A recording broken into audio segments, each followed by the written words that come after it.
입니다. 열왕기상 20장 13절에서 21절까지의 말씀입니다.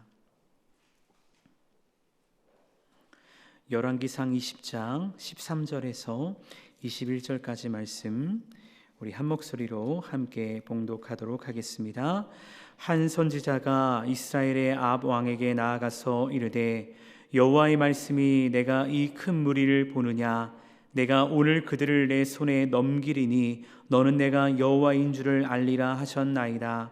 아합이 이르되 누구를 통하여 그렇게 하시리이까? 대답하되 여호와의 말씀이 각 지방 고관의 청년들로 하리라 하셨나이다. 아합이 이르되 누가 싸움을 시작하리이까? 대답하되 왕이니이다. 아합이 이에 각 지방 고관의 청년들을 계수하니 232명이요 그 외의 모든 백성 곧 이스라엘의 모든 자손을 계수하니 7,000명이더라. 그들이 정오에 나가니 베나닷은 장막에서 돕는 왕 32명과 더불어 마시고 취한 중이라. 각 지방의 고관의 청년들이 먼저 나갔더라. 베나닷이 정권군을 보냈더니 그들이 보고하여 이르되 사마리아에서 사람들이 나오더이다 하매 그가 이르되 화친하러 나올지라도 사로잡고 싸우러 나올지라도 사로잡으라 하니라. 각 지방 고관의 청년들과 그들을 따르는 군대가 성읍에서 나가서 각각 적군을 쳐 죽임에 아람 사람이 도망하는지라. 이스라엘의 쫓으니 아람 왕 베나닷이 말을 타고 마병과 더불어 도망하여 피하니라.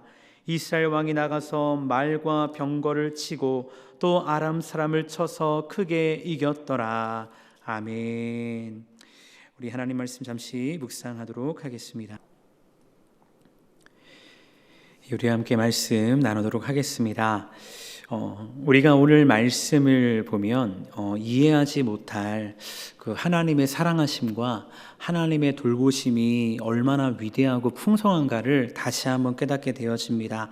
그리고 우리 하나님이 정말 이런 분이라고 한다면 과연 이 세상에 용서받지 못할 자가 어디 있을까라는 생각을 하게 됩니다.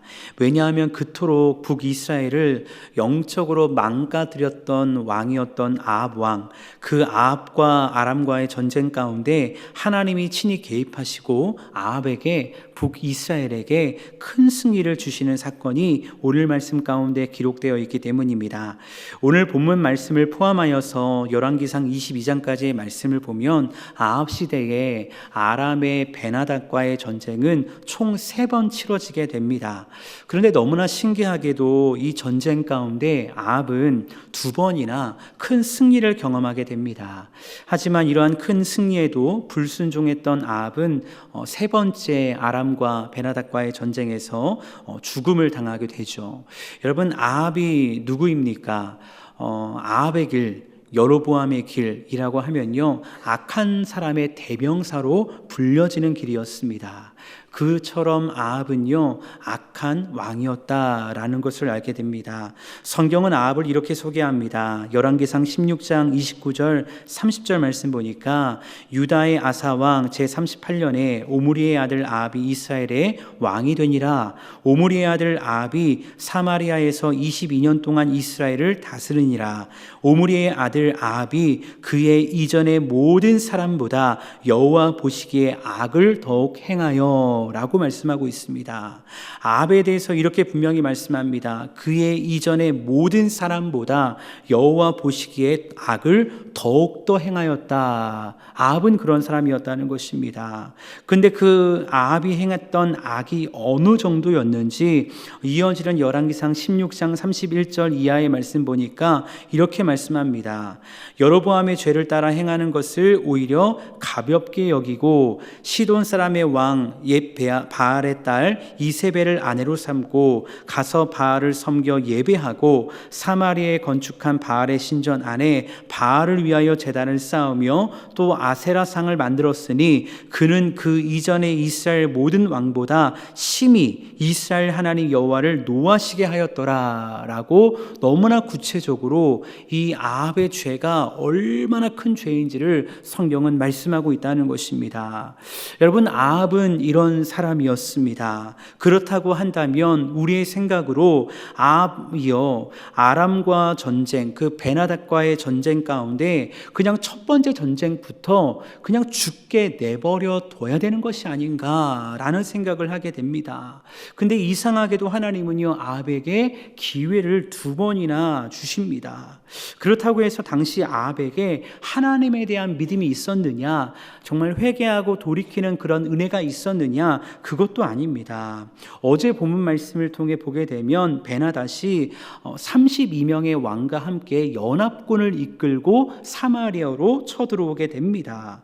큰 군대와 함께 당당한 모습으로 쳐들어온 베나닷이요, 얼마나 기고만장한지 모릅니다. 그러니까 이 큰 군대를 보면서 아합이요, 정말 굽신거리면서 베나닷에게 이렇게 말합니다. 열왕기상 20장 3절 4절 말씀 보니까요, 베나닷이 그에게 이르되 내 은금은 내 것이요 내 아내들과 내 자녀들의 아름다운 자도 내 것이니라 하며 이스라엘 왕이 대답하여 말하기를 내 주 왕이여 왕의 말씀같이 나와 내 것은 다 왕의 것이니이다 라고 말씀하면서 그 베나닷의 이야기 앞에서 내 주 왕이여 하면서 얼마나 굽신거리는지 모른다는 것입니다.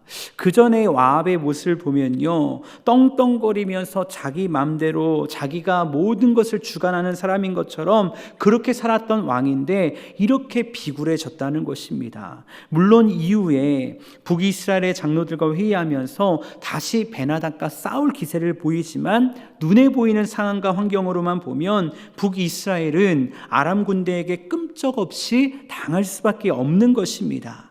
그런데 이런 절체절명의 순간에 누가 나타나냐면요, 이름도 밝혀지지 않는 한 선지자가 나타납니다. 그리고 그 한 선지자가 아합에게 이렇게 말합니다. 오늘 본 말씀 13절 말씀인데요, 같이 한번 읽어보도록 하겠습니다. 한 선지자가 이스라엘의 아합 왕에게 나아가서 이르되 여호와의 말씀이 내가 이 큰 무리를 보느냐, 내가 오늘 그들의 내 손에 넘기리니 너는 내가 여호와인 줄 알리라 하셨나이다 라고 말씀하고 있습니다. 여러분, 세상에 이보다 더 큰 기쁜 소식이 어디 있겠습니까? 가만히 있다가 죽게 생겼는데 아무것도 할 수 없는데 전능하신 하나님께서 친히 선지자를 보내셔서 아람이 아닌 북이스라엘에게 승리의 기쁜 소식을 듣게 하시는 것입니다. 아합은 분명 많은 선지자들을 죽이고 쫓아내는 그런 사역을 했었는데 한 선지자가 등장해서 하나님의 기쁜 소식을 선포하는 것이죠. 방금 읽은 말씀 가운데 하나님께서 아합에게 이렇게 말씀하십니다. 너는 내가 여호와인 줄 알리라 하셨나이다 라고 말씀하고 있는데, 이 말씀을 선포하시는 하나님의 마음은 어떤 마음이었을까요? 이런 마음이지 않았을까요? 아합아, 북이스라엘아, 지금까지 너희가 악한 일을 행하였고 나를 경외하지 않았고 선민으로 살지 않았지만 너희가 이 마지막 기회를 잘 선용하여서 이제 너희는 내가 누구인지 제대로 알고 제대로 믿고 제대로 따르는 백성이 되기를 원한다. 너는 내가 누구인지 분명히 알라라는 그 하나님의 마음이 이 말씀 가운데 기록되어 있는 것이 아닌가라는 생각을 하게 되어집니다. 여러분, 우리는 때로는 포기할 때가 있습니다. 나를 힘들게 하는 사람에 대해서, 나를 힘들게 하는 상황과 환경에 대해서 우리는 너무나 힘들고 어렵기에 포기할 때가 있다는 것입니다.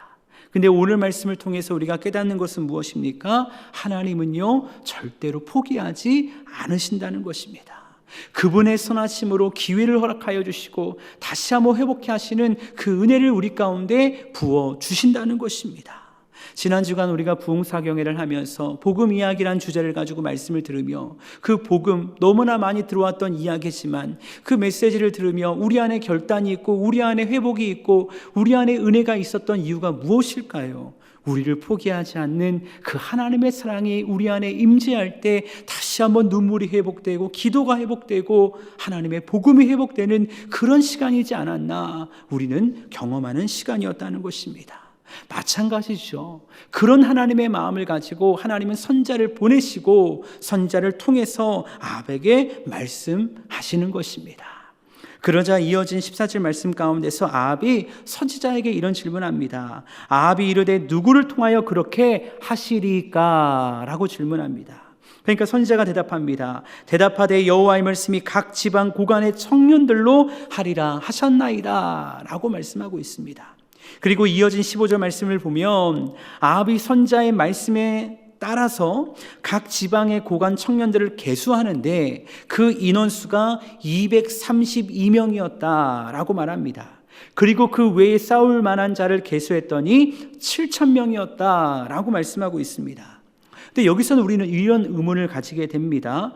겨우 232명, 겨우 7,000명, 그 인원을 가지고 과연 싸울 수 있을까? 그리고 북이스라엘의 나라가 아무리 작다 한들 이전에 이후에 나오는 수많은 사건들을 봤을 때 모든 군인이 7,000명밖에 되지 않는다는 것은 좀 의아하게 생각이 될 수 있다는 것입니다.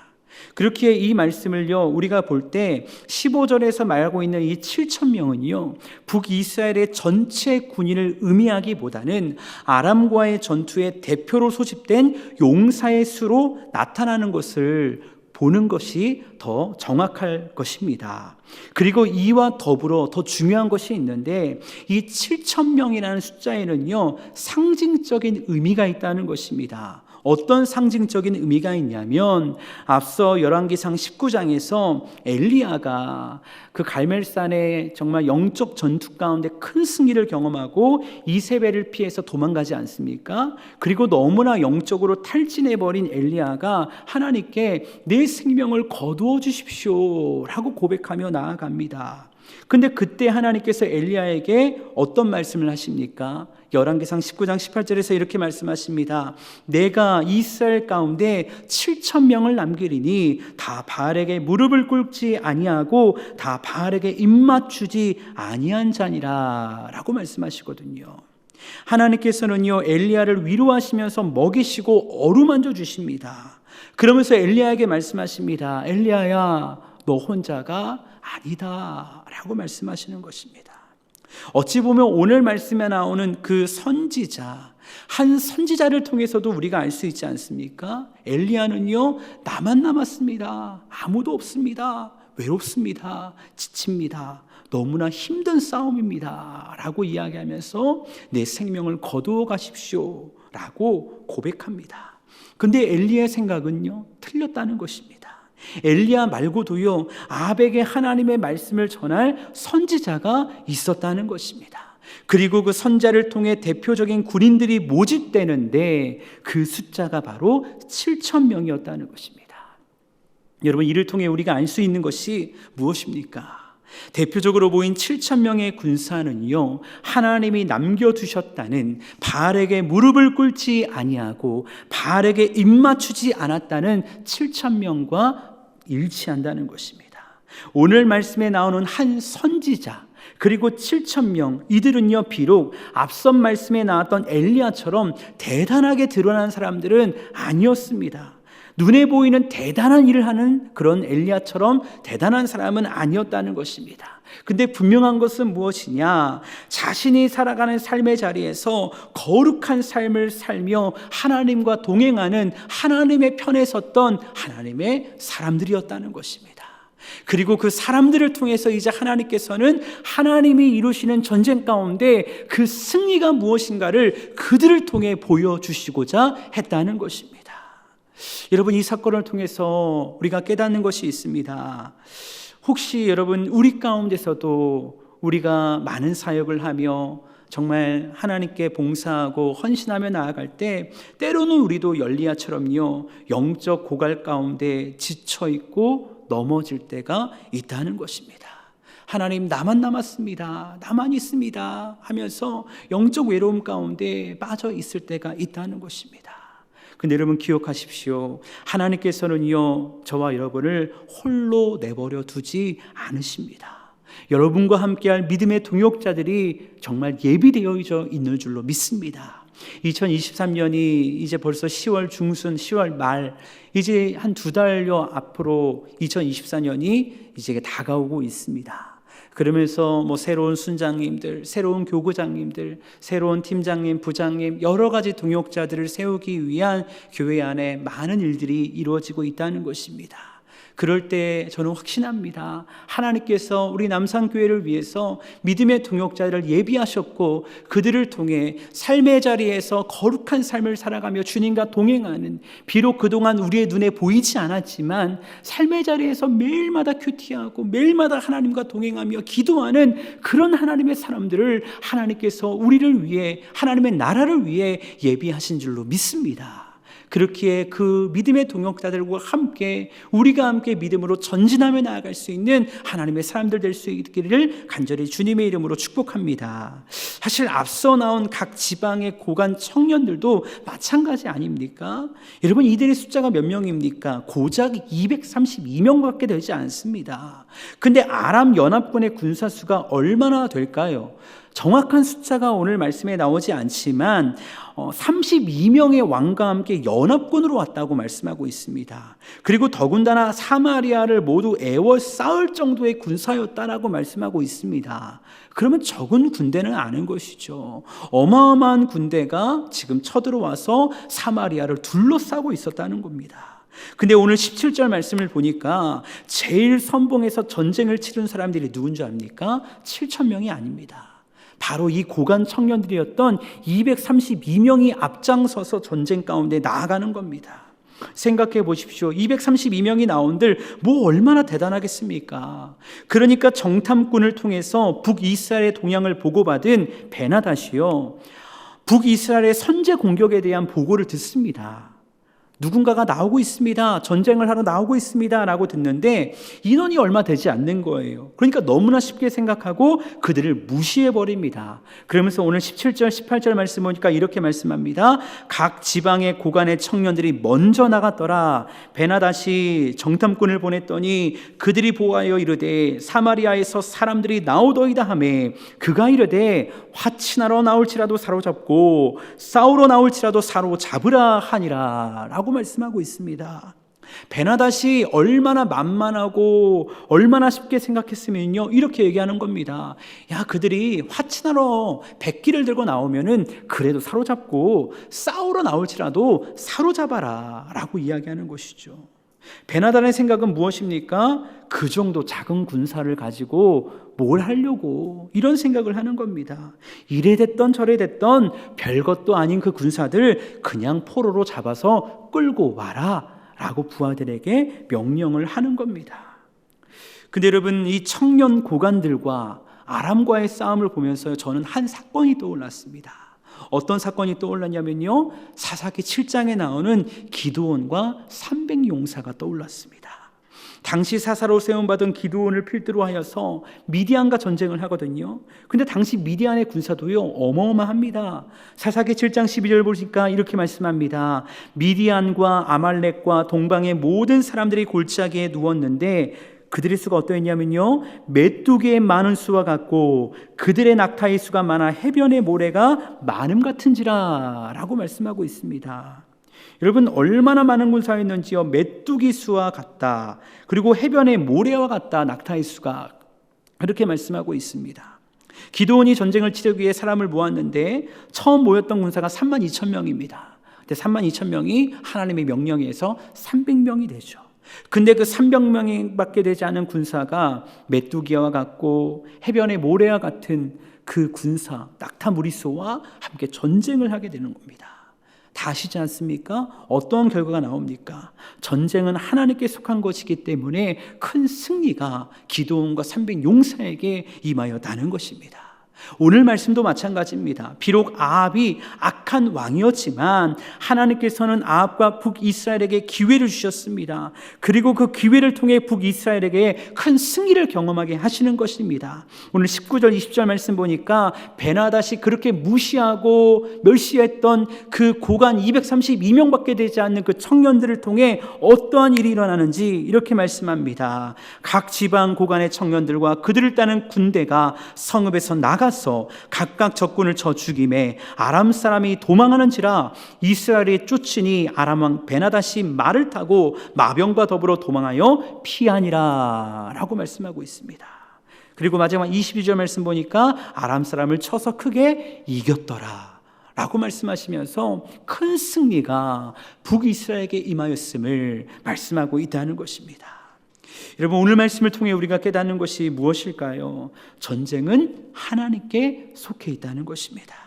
그렇게 그 전쟁 가운데 우리가 취해야 할 믿음의 자세는 무엇이냐? 하나님을 바라보고 하나님을 의지하는 것입니다. 그리고 그 전쟁 가운데 나를 향한 하나님의 뜻이 무엇인가 구하는 것, 그것이 우리가 취해야 될 믿음의 자세라는 것입니다. 우리가 이 땅을 살아가면서 비록 총과 칼을 통해 싸우는 전쟁을 하지 않습니다. 하지만 우리는 매일의 삶 가운데서요, 영적 전쟁을 치르며 정말 치열하게 살아갈 것입니다. 특별히 이 새벽을 깨워서 말씀으로 시작하고 기도로 시작하는 우리의 삶 가운데서는요, 더욱더 영적 전쟁이 치열하게 우리 가운데 일어나게 될 것입니다. 근데 소원하기는 그 전쟁 가운데 특별히 오늘 살아가는 우리의 삶 속에서 너는 내가 여호와인 줄 알리라 말씀하시는 이 하나님의 음성을 들으며 하나님의 승리를 경험할 수 있는 저와 여러분 될 수 있기를 간절히 주님의 이름으로 축원합니다. 그래서 그 승리를 통하여서 내 안에도 승리의 확신을 가지고 살아가고 그 승리를 통해서 수많은 사람들에게 나에게 승리를 주신 하나님의 놀라운 영광과 은혜를 간증하는 그 축복의 삶을 살아갈 수 있는 저와 여러분 모두가 될 수 있는 오늘 하루가 될 수 있기를 주님의 이름으로 축원합니다. 시간 함께 기도하시겠습니다.